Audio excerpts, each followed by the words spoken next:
Chapter 32. Race. What about race? What should I think about race and racism? Race is totally made up. However, racism, sadly, is all too real. The race classification in this world is based purely on perception and control. What do you mean? Perception, we feel that certain groups of people are different, and instead of just thinking they are different, we classify them by race.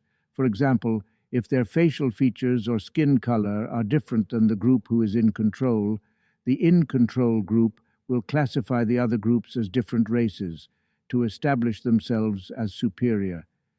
This allows a hierarchy and control system to grow, which lets some so-called races think they are better than others. This has started and perpetuated countless acts of violence, cruelty, and deaths throughout history. People in this world like to separate and classify themselves, which is a form of identity. This, unfortunately, has the effect of loosening the bond we all share as humans. We need to actively fight against this intention to classify and judge by race. But aren't there real differences in the races? All people are different. But isn't my race different than yours? Only because you were told that.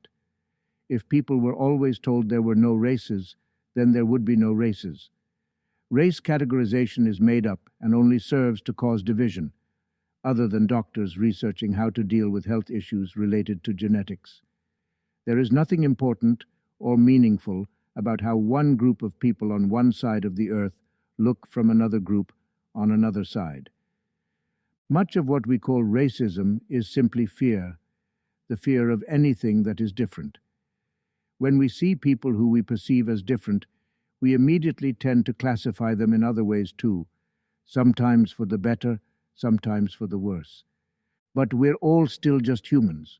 We're all in this world together, right?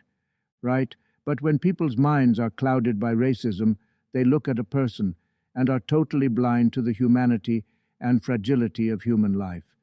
They can only see race and prejudice and fear, and seeing only that, horrible violence can and does occur.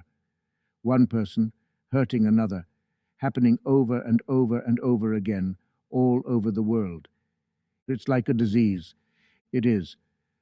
Racism is also perpetuated by the advantage and control of one race, with more resources treating other races who have less resources badly, usually with some other group always benefiting. Like the triangle lesson. Yes.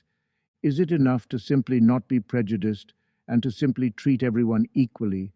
No, it is not.